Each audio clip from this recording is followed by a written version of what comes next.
Alors en fait ici on a mis l'accent sur le côté écologique. Donc on a un forage qui descend à 60 mètres dans une nappe phréatique.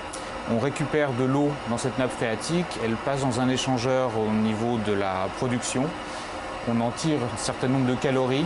On récupère en fait 2 ou 3 degrés sur la température de la nappe phréatique qui, à travers l'échangeur, sont transformés en énergie, qui nous permettent de chauffer de l'eau qui va alimenter les planchers chauffants et les réseaux de CTA. L'air chaud arrive par le front de scène sur une salle comme ça qui est un amphithéâtre, donc par définition un grand volume.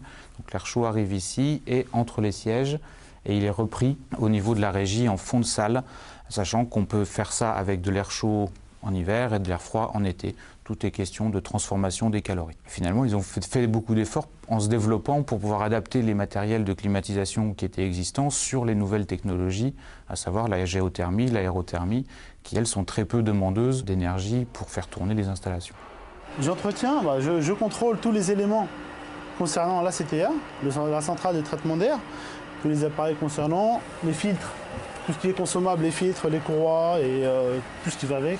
Je regarde l'état des batteries, voir s'ils ne sont pas encrassés, si on n'a pas de problème de fonctionnement, de production.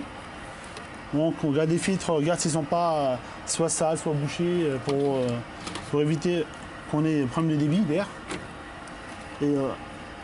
Et s'il y a un souci, soit le moteur qui HS, soit les courroies, s'il y a un problème, il faut absolument intervenir pour réparer ça au plus vite, pour pouvoir faire fonctionner. Donc on fait la maintenance et l'intervention. Mais bon, tout débute par la maintenance.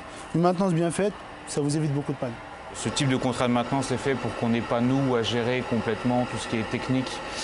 Et on ne peut pas forcément se permettre dans une entreprise d'embaucher des gens, des techniciens purs pour gérer ce genre de choses. Ce qu'on attend après des gens qui sont les techniciens en question sur notre site, c'est une certaine disponibilité, une certaine réactivité aussi. Je suis trictueux, donc je veux tout connaître, tout pouvoir faire de moi-même. Donc tout ce qui est froid, chaud, production. Donc je suis vraiment intéressé pour pouvoir évoluer. Donc bon, je sais que ça passe par la maintenance, par les interventions. Donc c'est comme ça que ça va me prendre permettre d'apprendre le métier. Et pourquoi pas plus tard monter une boîte et pouvoir donner du travail à des gens comme moi maintenant, et espérer évoluer.